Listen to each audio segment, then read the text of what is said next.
And welcome to our first brief lecture in Chapter 5. And as the name again suggests, we're going to talk about global management.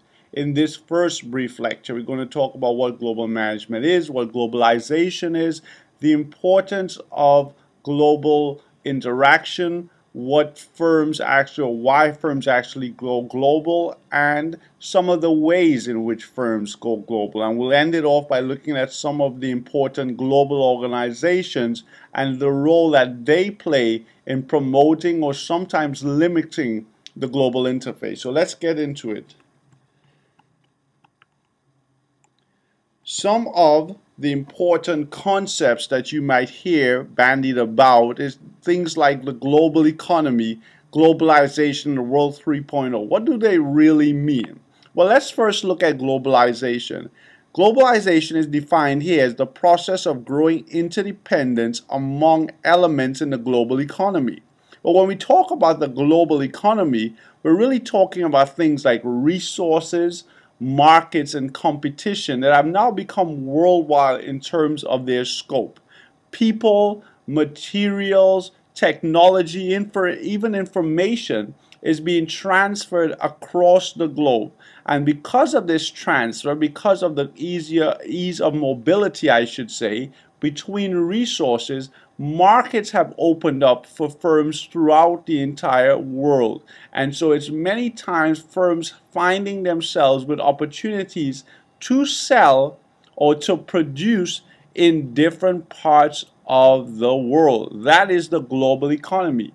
But with this increase in mobility, increase in transfer of resources, and increase in production and operations across the world into worldwide global markets, it has also led to a level of increased competition in many industries. For example, American car companies are not only competing with each other in the American domestic market, but they're also competing with Japanese firms and firms from Korea and Taiwan and all Germany and all these other places because of the global economy, because of the global interface, because markets have opened up, resources have moved, and therefore competition is now more on a worldwide scope than ever before in many industries. So that's what we're really talking about when we look at globalization and the global economy. And a very recent concept that has emerged is this idea of this ideal of World 3.0. World 3.0. That is where nations are cooperating or should cooperate while still respecting their different national characteristics and interests. What we're trying to see occur is nations working together with each other, trying to break down some of these trade barriers and these cooperative barriers, working together through joint initiatives to bring more of a success and effectiveness to the global economy and globalization, but at the same time still protecting and preserving their sovereign and individual interests. That is the idea and the ideal of World 3.0. Their firms are working across the globe, nations are working, cooperating, but still keeping their own identity. The globalization effect obviously has made management and the management process much more of a global type process. And so we now talk about global management. What is global management? Well, it's managing organizations with business interests in more than one country. Many managers today have to concern themselves not only with business enterprises, operations, sales in one area of the world, but in multiple areas of the world. Think about managers for companies like Pepsi or Apple. They cannot just concentrate on one country, one location, because their operations are spread across the globe. So as a global manager, you have to be aware of what is going on in different parts of the world. To be a global manager, therefore, you have to be aware and informed of international affairs. You cannot just concern yourself with domestic affairs. You must be vigilant and you must be educated in terms of what is going on in different parts of the world, and as well as things that are going on throughout the global landscape. That's what you need to do in order to be a successful global manager.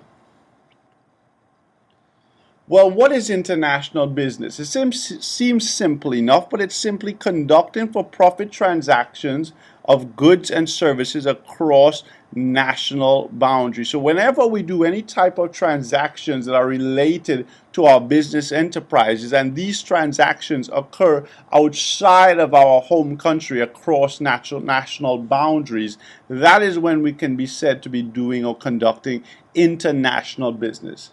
Well, there are many reasons why firms, businesses will go global, but they're all tied to one centric reason, and that is to increase the productivity and profitability of the firm. So firms will go global because it makes sense strategically to go global, meaning it helps, it assists their performance. And there's so many reasons why we will go global. The first and ultimate reason is for profitability, to increase our profitability. And that can either be through increasing our revenues and or decreasing our expenditure. We said before that markets are opening up throughout the world. Companies are being able to access these markets. For example, China. Many firms are now, many American firms are now selling in China. That is a new market that has opened up to American firms and firms across the world. And that helps firms to increase their revenue by increasing their sales. But also firms take advantage of foreign locations, and we mentioned this before again when we were talking in chapter 4 about offshoring. Many times firms use international locations as sources for cheap resources, particularly cheap labor, and that helps to reduce the cost. So one reason why firms will go global is to access new customers, right? Another reason, as we mentioned, is to get access to new and sometimes cheaper suppliers, right? Not only in terms of labor, but also in terms of raw materials. Raw materials might be cheaper in foreign locations. Firm will access those foreign markets to get those cheaper raw materials or supplies. Another reason that firms might want to go global is access to capital. Well, capital is the investment, is the financial investment that firms need in order to operate. And firms might use foreign locations, foreign banks, foreign creditors, foreign capital to help run and operate its organization. And so getting access to capital from abroad can help a firm, especially when capital or access to capital is limited in their home or domestic market. And lastly, firms might go global to reduce their risk. But what do we mean by that? Firms can go into multiple markets and operate into multiple markets as a way of essentially diversifying your portfolio, their portfolio, I should say. I don't know if you have a personal portfolio, but what you do when you have a portfolio is you try to get your investments in different types of stocks or different types of financial instruments that are varying or different from each other. The reason that you're doing that is to minimize or to hedge your risk, such that if one particular stock or one particular type of stock was to go bad, then your other stocks would buffer the loss from that stock. Now, in order for that to occur, you have to have stocks in different types of industries. Similarly here, firms might go into different types of markets to minimize the risk that may occur when one or a few markets that they're in doesn't effectively do well. And so let's say, for example, right now a firm might have businesses in the United States as well as in China. Well, in the United States, the economy is down, business is not as good, and so the organization might not be doing well in the United States. But in China, with growth in the economy, the firm might be able to compensate for the losses of America because it invested and diversified into the Chinese market. So that's another reason why firms might want to go global, to essentially diversify their portfolio and to minimize against the risk of bad economy or something happening in the market that hurts their profitability. We next turn to our attention so we know why we go into international markets, why we get into the global economy. But secondly, is how do we actually do that? And so we look at what we consider to be market entry strategies. And this is defined as the sale of goods or services to foreign markets, but that do not require expensive investments. So the first type of strategies that organizations might employ in order to enter the international domain is these market entry strategies. Think of it kind of as a way to get your feet wet without fully taking the plunge.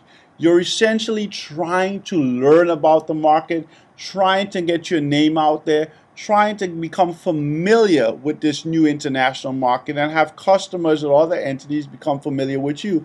But you're not putting yourself directly there yet. You are just testing the waters. You're making a small investment and you are trying to build off of that. And that's the market entry strategies. There's some example of market entry strategies. We could talk about global sourcing. What is global sourcing?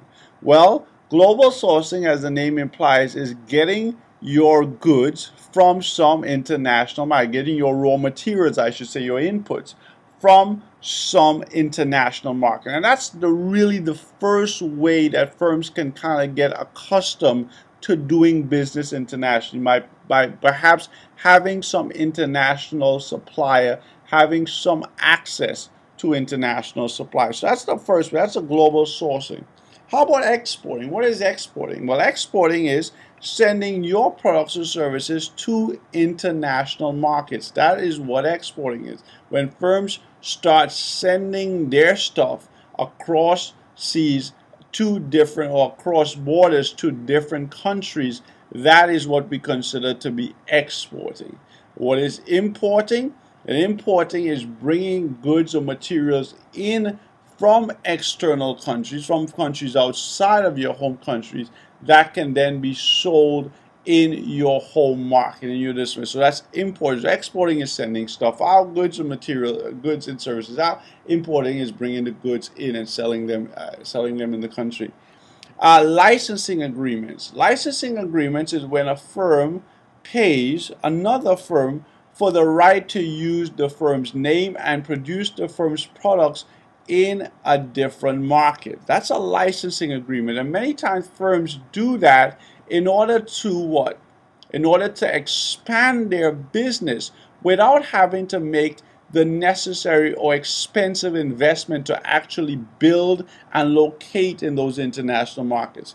That risk is being taken on by someone else. The person that is purchasing the licensing agreement, the licensee, if you will, that entity, that person is taking the risk. They're the ones that has to put up the money in order to build the location and create the subsidiary. But the licensor, the one that is selling the license to the licensee, they get their name out there. They get their name out there. They get their brand out there. And they're able, therefore, to be in the market without necessarily having to make a major investment. So let's say, for example, KFC sells a license or has a licensing agreement with certain people or organizations in China. Well, you'll start seeing KFCs in China, but they are actually not being run directly by the KFC organization. They are being run by licensees. Licensees that have purchased the license agreement from KFC. But the brand is out there, the name is out there, the product is out there. But the organization did not have to make that initial investment. So that's a beneficial way for organizations to expand internationally. And franchising is just a special type of licensing agreement where the person that's purchasing the agreement does not just get the use of the name, but also can get use of certain operation and management methods that the organization might use. So essentially, the license, if you were franchising, for example, at KFC, you just don't get to use the name, but you're privy to the way that KFC does business, and you get to use their business model, if you will, and their methods in your organizations. Again, a great way for firms to enter international markets, learn about the market, test the water, see how popular, see how feasible entry into this market is, before they have to actually make the direct plunge. And the direct plunge comes with in terms of a direct investment. So market entry strategies, I'm trying to get my feet wet but not taking a plunge. Direct investment strategies, I'm really taking a plunge. And I can do that through a joint venture where I'm working with a partner, in a specific country. So we have a partnership. I am there, but I have someone that is cooperating with me. Chinese firms have done this for many years with American and European firms, created joint ventures, and these European and American firms have utilized that to enter directly into the Chinese market. Strategic alliances where we're working together, organizations are working together on a specific purpose, a specific project. They've joined together and they have a joint strategy. And the most expensive type of direct investment and the most specific type of direct investment strategy is when firms actually create and build a foreign subsidiary. So they essentially do it on their own. They have located there, they own the organization, they own the plant, they own the sales office, whatever it is. The organization owns it and it becomes a foreign subsidiary.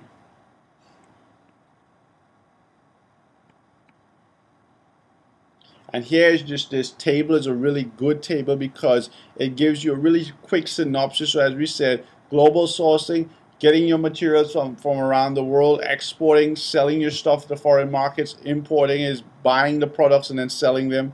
Licensing, firm pays for the rights to make or sell another company's products.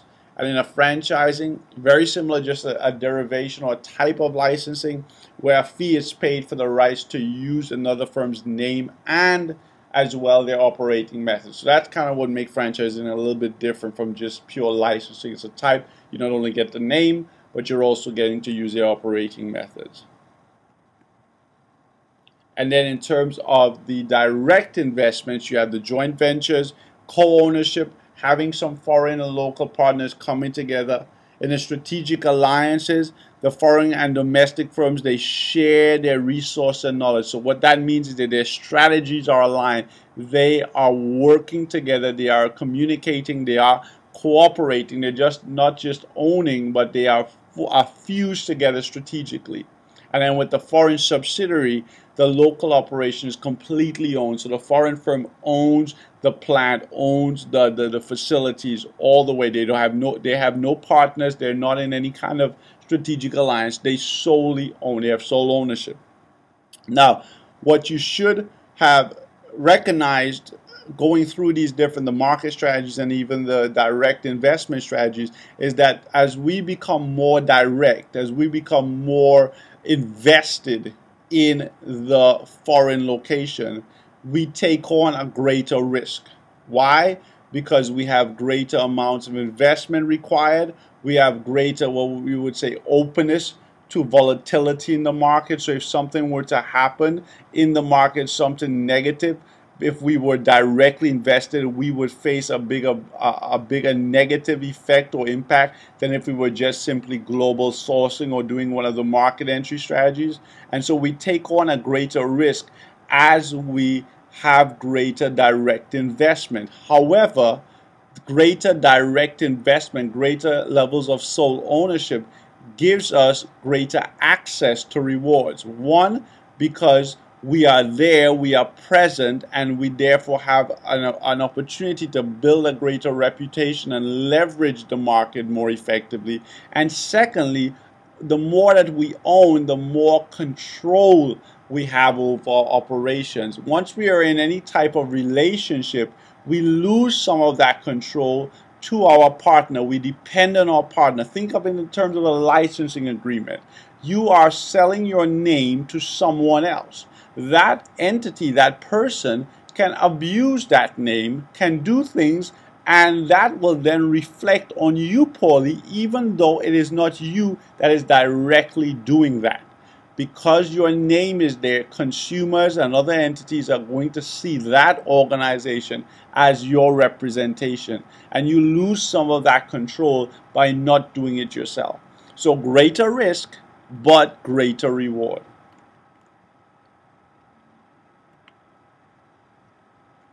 The global business environment is simply external or macro environment. And just like the external macro environment, and also I would say the specific or task environment, there are forces that we must consider. They are somewhat unique in the global environment, however, because as we mentioned, especially when we talked about the legal and political area in the macro environment, laws and policies are different or tend to be different across the world. And so when you're operating in a global landscape, you're operating on foreign soil and internationally, you really must be aware of what's going on in the legal and political landscape. Different laws and practices regarding things like business ownership, foreign currency exchange, and protection of intellectual property rights. I think about China, and China for many years, its economy was what was considered to be closed. In fact, for many years, if you wanted to own or you wanted to participate in business in China as an American or a non-Chinese firm, you could not have sole business ownership. You must have a foreign partner in order to have any stake in China. And so those laws were necessary. I would say following those laws were necessary for firms to be able to engage in business there. Intellectual property rights are another thing that comes to mind when we talk about China. The laws with respect to protecting copyright patents in China is very lax, and is still very lax, and it's made firms somewhat concerned about investing in China, especially when their products are very knowledge intensive and technologically intensive, because they are fearful that they will lose their core competency, they will lose their investment to people or to organizations that will steal their property rights. And so those laws, or the lack of laws, or the differing laws, can have an impact in terms of doing global business. Trade agreements and trade barriers also pose some measure of effect or influence on global business.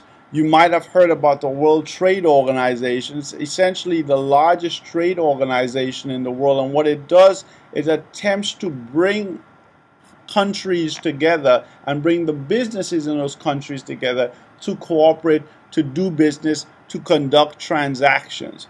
But the World Trade Organization has also created some level of, one would say, favoritism or protectionism. This idea of the most favored nation status. What the most favored nation status does is that if you are in the club, if you are assigned to be a most favored nation, then countries will more likely trade with you, will give you preferential treatment in trade agreements and trade transactions. Many times countries, however, try to protect themselves and their domestic markets by limiting the amount of trade that can actually occur, limiting the amount of foreign investment or foreign transactions that they can occur. And organizations do that, countries do that through things like tariffs, which are simply taxes, or even non-tariff barriers, which are things like quotas. So they don't tax you perhaps on foreign goods or bringing in foreign goods, but what they do is they limit the amount of foreign goods that can actually be brought in to the country. And so that is done in an effort, as I said, to many times protect domestic markets. The United States very famously did this with the automobile industry. They tried to protect the American automobile firms by imposing tariffs and non-tariff barriers. And they were accused of practicing protectionism, protecting the domestic market, even at the expense of prices, which resulted in consumers having to pay more for automobiles, even though cheaper alternatives from Japan and from Korea and other places of the world was available. They were not able to get those cars at the prices that they should have gotten them, because the market was being protected by these trade barriers. Another thing that is very important when we discuss global economy and globalization is these economic alliances. And I'm certain that you've heard about some or maybe all of these. You've heard about NAFTA, which is a North American Free Trade Agreement, which includes United States, Mexico, and Canada. The European Union, of course, that's always been in the news, what's going on in Greece and other countries that are part of the European Union.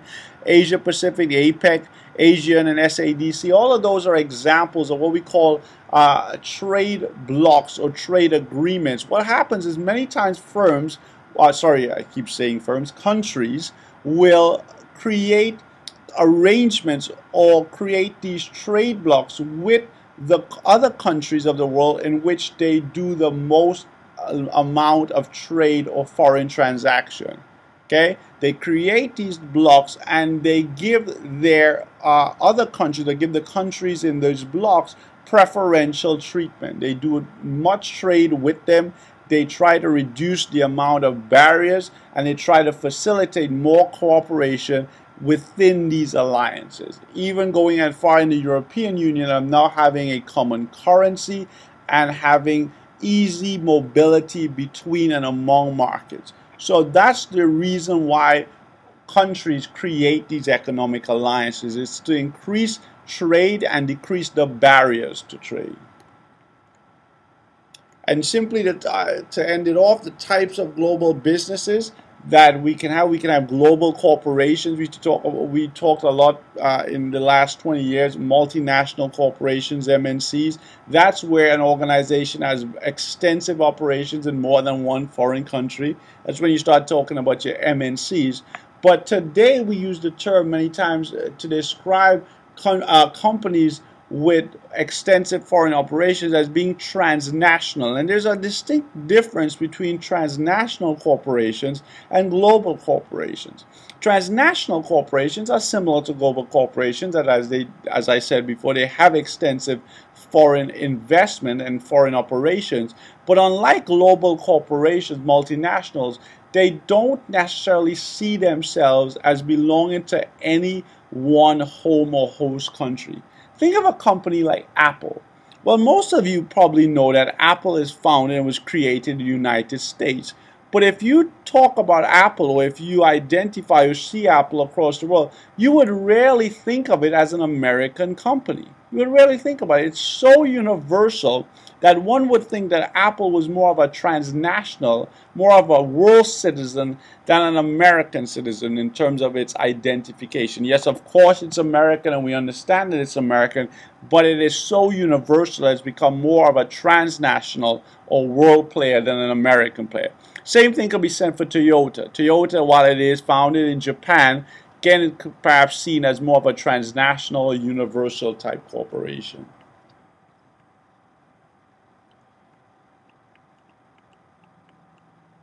The last thing I want to talk about in terms of global businesses is the ethical issues. In the news many times recently, you've heard about China and their issues with, Apple and their issues with China in terms of employment. In years gone by, Nike was accused of sweatshop labor.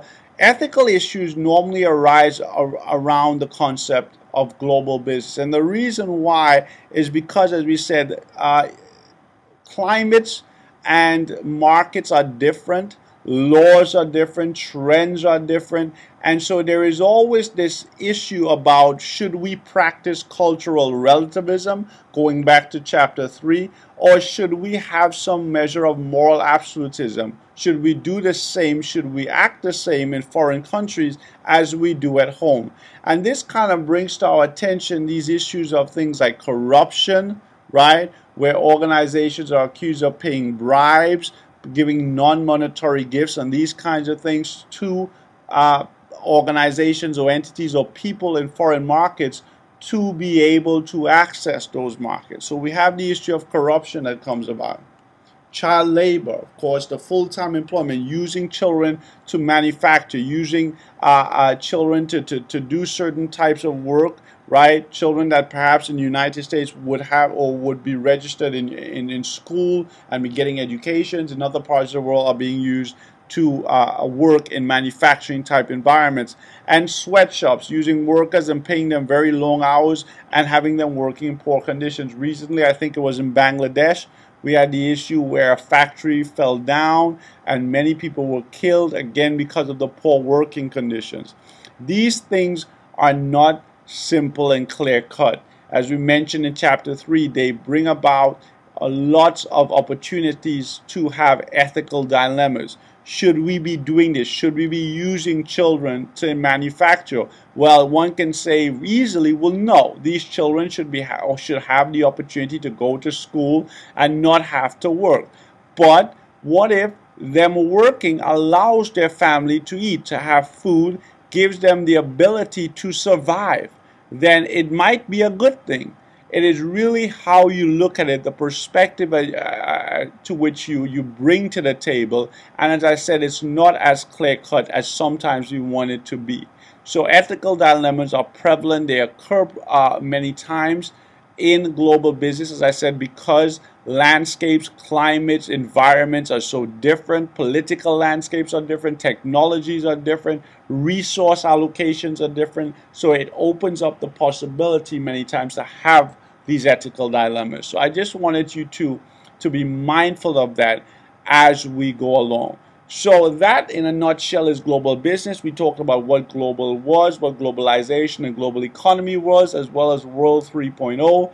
We talked about why businesses would want to go global, the benefits to going global, how in fact businesses can go global, from market entry strategies to direct investment strategies, and then looked at the different types of global businesses, multinationals to transnational. Finally, looked at some of the ethical issues that are related to global business.